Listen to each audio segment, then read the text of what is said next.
당신은 아마 이런 생각을 자주 했을 겁니다. 난 상처가 많아서 그래. 어릴 때 그런 일이 있어서. 그래서 지금도 힘든 거야. 이 말, 틀린 말 아닙니다. 누구에게나 상처는 있습니다. 어린 시절 부모님과의 관계에서, 첫사랑의 배신에서, 직장에서의 좌절에서 우리는 크고 작은 상처를 안고 살아갑니다. 하지만 중요한 사실 하나가 빠져 있습니다. 상처가 있어도 인생은 바뀔 수 있습니다. 상처를 가진 사람 중에도 인생을 바꾸는 사람이 있고 상처 때문에 계속 같은 자리에 머무는 사람이 있습니다.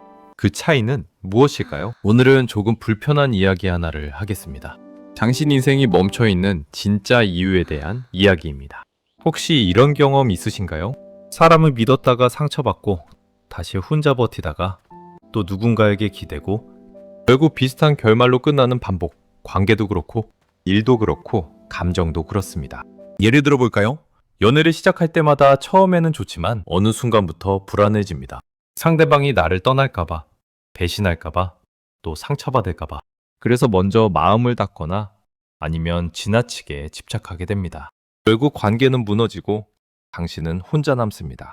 직장에서도 비슷합니다. 새로운 프로젝트를 맡으면 처음엔 열심히 하지만 예전에 실패했던 기억이 떠오르면서 불안해집니다.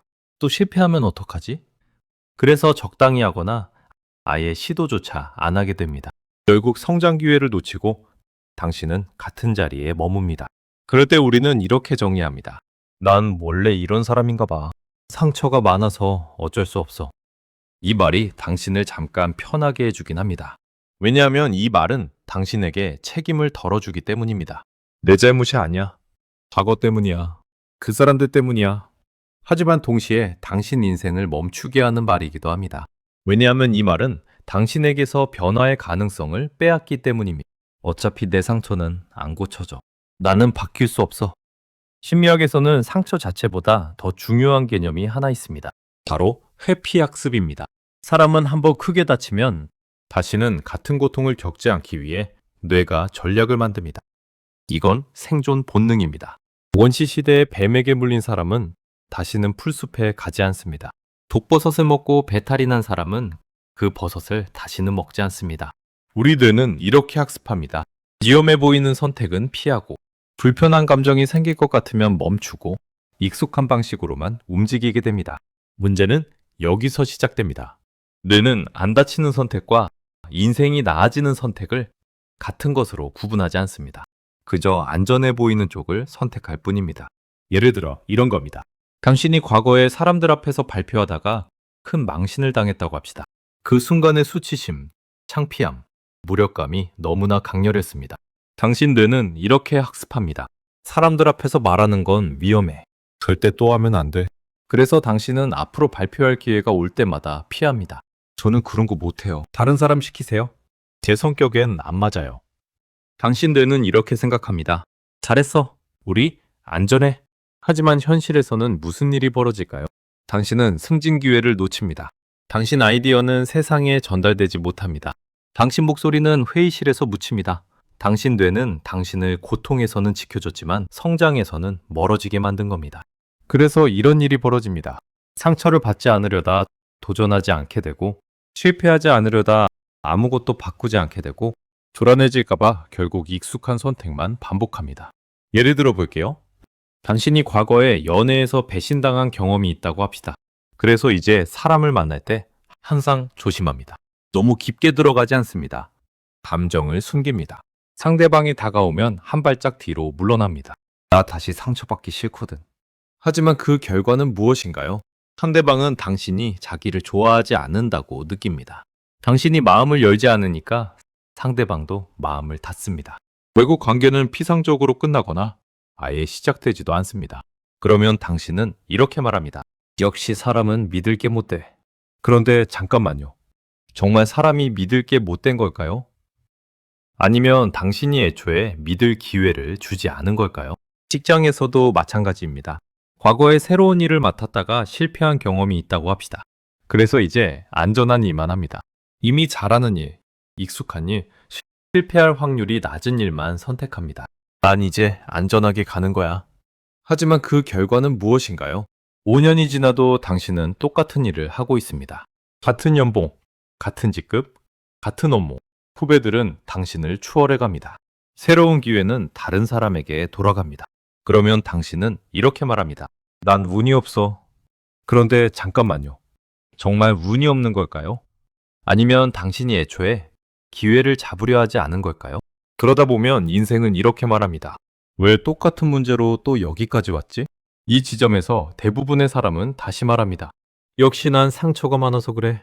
하지만 냉정하게 말하면 상처가 문제라기보다 상처 이후의 선택이 문제입니다. 잠깐만. 당신 인생을 떠올려 보세요. 항상 비슷한 유형의 사람에게 끌리고 비슷한 상황에서 주저하고 결국 비슷한 이유로 포기하지 않았나요? 사건은 달랐지만 선택의 방향은 늘 같지 않았나요? 예를 들어 이런 겁니다. 연애할 때마다 당신은 나를 필요로 하는 사람에게 끌립니다. 왜냐하면 그래야 당신이 가치 있다고 느끼기 때문입니다. 하지만 결국 그 사람은 당신에게 의존하고 당신은 지치고 관계는 무너집니다. 매번 직장을 옮길 때마다 당신은 안정적인 곳을 선택합니다. 왜냐하면 불안한 게 싫기 때문입니다. 하지만 안정적인 곳은 대부분 성장 기회가 적고 당신은 결국 지루해하고 또 다른 안정적인 곳을 찾아 떠납니다. 매번 갈등이 생길 때마다 당신은 참고 넘어갑니다. 왜냐하면 싸우는 게 두렵기 때문입니다. 하지만 참기만 하면 문제는 해결되지 않고 쌓이고 결국 폭발하거나 관계가 끝납니다. 매번 이건 운도 아니고 환경 탓도 아닙니다. 당신이 안전하다고 느끼는 선택이 당신 인생을 반복시키고 있는 겁니다. 왜냐하면 당신은 상처받지 않는 것을 최우선으로 하고 있기 때문입니다. 성장하는 것, 행복해지는 것, 원하는 것을 얻는 것보다. 그래서 당신은 안전지대에 머뭅니다. 안전지대는 편합니다. 익숙합니다. 예측 가능합니다. 하지만 안전지대에서는 아무것도 바뀌지 않습니다. 오늘 영상에서는 당신을 위로하지 않겠습니다. 괜찮다라고도 말하지 않겠습니다. 당신은 이미 충분히 위로받았습니다. 친구들에게서, 가족에게서, 유튜브 영상에서, 자기계발서에서 넌 충분히 잘하고 있어. 그럴 수 있어. 시간이 약이야. 하지만 위로만으로는 인생이 안 바뀝니다. 대신 이 질문 하나만 남기겠습니다. 당신은 지금까지 상처를 치유하려고 살았습니까? 아니면 상처를 피하려고 살았습니까? 이 둘은 완전히 다른 인생으로 이어집니다. 상처를 치유하려는 사람은 상처를 마주합니다. 아픕니다. 힘듭니다. 하지만 조금씩 나아집니다. 그리고 결국 자유로워집니다. 상처를 피하려는 사람은 상처를 덮습니다. 안 보려 합니다. 잠깐은 편합니다. 하지만 상처는 그대로입니다. 그리고 결국 같은 곳에서 다시 넘어집니다. 당신은 어느 쪽입니까? 솔직하게 생각해 보세요. 당신이 지금 하는 선택들은 정말 당신을 위한 선택입니까? 아니면 그냥 안전한 선택입니까? 당신이 지금 피하고 있는 것은 정말 위험한 것입니까? 아니면 그냥 불편한 것입니까? 당신이 지금 붙잡고 있는 것은 정말 가치 있는 것입니까? 아니면 그냥 익숙한 것입니까? 이 질문에 답할 수 있을 때 당신 인생은 비로소 움직이기 시작합니다. 이 영상이 도움이 되셨다면 구독과 좋아요 부탁드립니다. 다음 영상에서는 왜 어떤 사람들은 좋은 사람으로 살다가 인생에서 계속 손해를 보는지 그 심리 구조를 정확히 보여드리겠습니다. 감사합니다.